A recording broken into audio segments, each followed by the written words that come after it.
उनको रहने के लिए मैंने कहा जाए कि नरक में जगह मिला है, और उस नरक में भी उनको शांति से रहने का अधिकार नहीं है। विकास के नाम पर, सौंदर्यीकरण के नाम पर, अतिक्रमण के नाम पर हमेशा उनकी झोपड़ियों पर बुलडोजर चलाया जाता है। जिस जमीन पर भूमि माफियाओं का, भूस्वामियों का राइफल बंदूक के बल पर कब्जा है, इस जमीन को भूमिहीनों में बांटना चाहिए। और आयोग की सिफारिश यह भी थी कि बटाईदारी पर ज़्यादा खेती हो रही है, इसलिए कृषि बजट का लाभ दिलाने के लिए बटाईदार किसानों को पहचान पत्र दिया जाए। ये बिहार एक राज्य की बात है। माननीय महोदय, ये बड़े दुख की बात है कि सरकार कह रही है कि हम पैसा देना चाहते हैं और लोग पैसा लेने के लिए नहीं आ रहे हैं। गांव में जो रोपनी डोहनी करने वाली महिलाएं हैं खेतों में, शहरों में जो झाड़ू पोछा का काम करती हैं दाई महिलाएं, रिक्शा टेम्पू ठेला चलाने वाले लोग हैं, फुटपाथी दुकानदार हैं, वो सरकार के पोर्टल के बारे में नहीं जानते। वो गांव के और कस्बे के उस एजेंट के बारे में जानते हैं, सहारा इंडिया के, जिनके मार्फत उन्होंने पैसा जमा किया। कि हमारे आरा संसदीय क्षेत्र में बिजली की भारी कटौती हो रही है। जब पावर इतना पैदा हो रहा है देश में, तो ये कटौती क्यों? आधा घंटा बिजली रहती है, 3 घंटा गायब। ये स्मार्ट मीटर जो है लोगों का खून चूस रहा है। आपके माध्यम से सरकार से हमारी मांग है कि ये स्मार्ट मीटर लगाने के लिए दबाव नहीं दिया जाए, जनता पर दबाव नहीं दिया जाए कि स्मार्ट मीटर लगाना है और नहीं तो लाइन काट देंगे। और ये ठेका प्रथा खत्म किया जाए।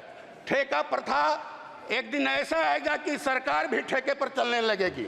अगर ठेका प्रथा पर रोक नहीं लगाया गया तो यह सरकार भी ठेके पर चलेगी, इसलिए ठेका प्रथा पर रोक लगाइए। माननीय सभापति महोदय, आपका आभार, आपने मुझे बोलने का मौका दिया। सरकार हमसे खजाने की चाबी मांग रही है कि खजाने का चाबी दिया जाए पैसा खर्च करने के लिए।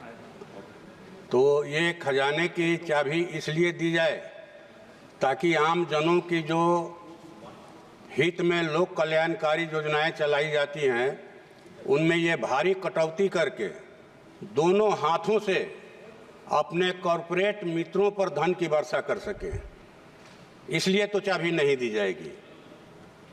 इस देश में करोड़ों दलित, आदिवासी, भूमिहीन जमीन के अभाव में समुद्र के किनारे, नहर के किनारे, सड़क के किनारे, आहर पोखर के पिंड पर एक झोपड़ी लगा करके, एक पॉलिथीन तान करके अपना जीवन बसर कर रहे हैं।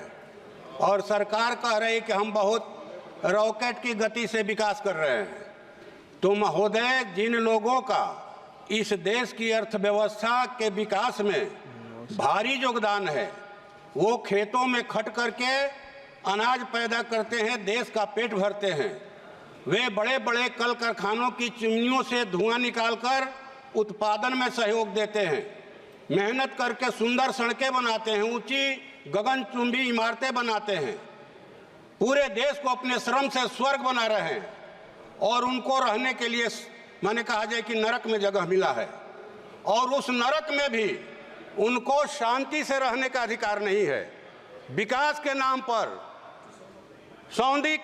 सौंदर्यीकरण के नाम पर, अतिक्रमण के नाम पर हमेशा उनकी झोपड़ियों पर बुलडोजर चलाया जाता है। इसलिए मैं सरकार से यह मांग करता हूं कि देश में वो भूमि सुधार लागू करे।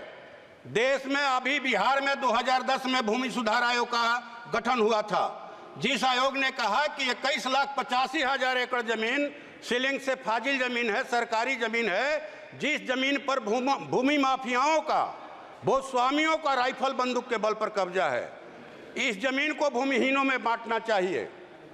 और आयोग की सिफारिश यह भी थी कि बटाईदारी पर ज़्यादा खेती हो रही है, इसलिए कृषि बजट का लाभ दिलाने के लिए बटाईदार किसानों को पहचान पत्र दिया जाए। ये बिहार एक राज्य की बात है। पूरे देश में करोड़ों एकड़ ऐसी जमीन होगी, सरकारी जमीन और सीलिंग से फाजिल जमीन। मेरी मांग है आपके माध्यम से सरकार से कि देश में भूमि सुधार लागू किया जाए और भूमिहीनों को खेती लायक जमीन और बासगीत जमीन दिया जाए। ये मेरी आपके माध्यम से सरकार से मांग है। दूसरी बात कि 11 करोड़ निवेशकों का 2.5 लाख करोड़ रुपया सहारा इंडिया में जमा है महोदय। पैसे के इंतजार में 3970 निवेशकों की मौत हो गई, 65 अभिकर्ताओं की मौत हो गई, एजेंटों की। ये पैसा गरीबों का पैसा है, देश के मध्य वर्ग का पैसा है, जिन्होंने अपने बहन बेटियों की शादी के लिए, बाल बच्चों की पढ़ाई के लिए, अपने संकट के दिनों के लिए वो पैसा जमा किया था और ये पैसा नहीं देना चाहते हैं। माननीय महोदय, ये बड़े दुख की बात है कि सरकार कह रही है कि हम पैसा देना चाहते हैं और लोग पैसा लेने के लिए नहीं आ रहे हैं। गांव में जो रोपनी डोहनी करने वाली महिलाएं हैं खेतों में, शहरों में जो झाड़ू पोछा का काम करती हैं दाई महिलाएं, रिक्शा टेम्पू ठेला चलाने वाले लोग हैं, फुटपाथी दुकानदार हैं, वो सरकार के पोर्टल के बारे में नहीं जानते। वो गांव के और कस्बे के उस एजेंट के बारे में जानते हैं, सहारा इंडिया के, जिनके मार्फत उन्होंने पैसा जमा किया। महोदय, आपके माध्यम से सरकार से हमारी मांग है कि ये पैसा एजेंटों के मार्फत दिलवाया जाए निवेशकों को। ये पेट पर लात पड़ रहा है उनका, कहे कि हुक उठती है जब वो हमसे कहते हैं, उनके अंदर हुक उठती है। तीसरी बात ये महोदय कि हमारे आरा संसदीय क्षेत्र में बिजली की भारी कटौती हो रही है। जब पावर इतना पैदा हो रहा है देश में, तो ये कटौती क्यों? आधा घंटा बिजली रहती है, 3 घंटा गायब। अगर ट्रांसफार्मर खराब हो गया तो 1 सप्ताह में ट्रांसफार्मर बदला जाएगा। जर्जर तारों के गिरने के वजह से जो है वो कितने गरीब लोगों की मौत हो गई तार में सट करके। ये जबरदस्ती गांव का लाइन काटने का दबाव देकर के स्मार्ट मीटर लगाया जा रहा है। अभी बड़ा खरौनी शाहपुर में एक गांव है, वहां ये प्रयोग चला। ये स्मार्ट मीटर जो है लोगों का खून चूस रहा है। आपके माध्यम से सरकार से हमारी मांग है कि ये स्मार्ट मीटर लगाने के लिए दबाव नहीं दिया जाए, जनता पर दबाव नहीं दिया जाए कि स्मार्ट मीटर लगाना है और नहीं तो लाइन काट देंगे। और भारी बिजली का बिल आ रहा है, बिहार में सबसे ज़्यादा महंगे दर पर बिजली मिल रही है, इस पर रोक लगाई जाए। और हमारे यहाँ लोग कह रहे हैं कि हाँ, पावर मिनिस्टर के हारे पावर चली गई जिले की। ये माने इस पर रोक लगाया जाए बिजली के देखरेख पर। और अंतिम बात महोदय, कुछ डिमांड है सरकार से हम लोगों की कि जो 30 लाख पद हैं केंद्र सरकार में खाली, उनको जल्द से जल्द भरा जाए और ये ठेका प्रथा खत्म किया जाए।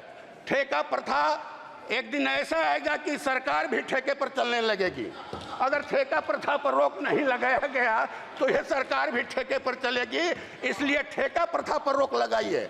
आंगनबाड़ी सेविका, सहायिका, आशा कर्मी, जो जितने स्कीम वर्कर हैं सबको सरकार स्थायी करे, उनका वेतनमान तय करे और जो 4 श्रम कोड लाए गए हैं मजदूरों के खिलाफ में, उसको सरकार रद्द करे। और अंतिम बात महोदय कि आरा में महोदय एक अंतिम मांग है। आरा में जो है एक माने आधुनिक सुविधाओं से जो हेली एम्बुलेंस सहित एक ट्रामा सेंटर का इंतजाम किया जाए। और माननीय प्रधानमंत्री जी ने वायदा किया था कि डालमिया नगर में जो कारखाना बंद हो गया है वहाँ रेल फैक्ट्री लगाया जाएगा, तो वो लगाया जाए और इंदुपुरी जलाशय का शीघ्र निर्माण, सोन नहरों का आधुनिकीकरण किया जाए। या और ये कहा जाए कि नबीनगर की एनटीपीसी इकाइयों के क्या है ये, हाँ, सीआर फंड का स्थानीय विकास में इस्तेमाल किया जाए। धन्यवाद।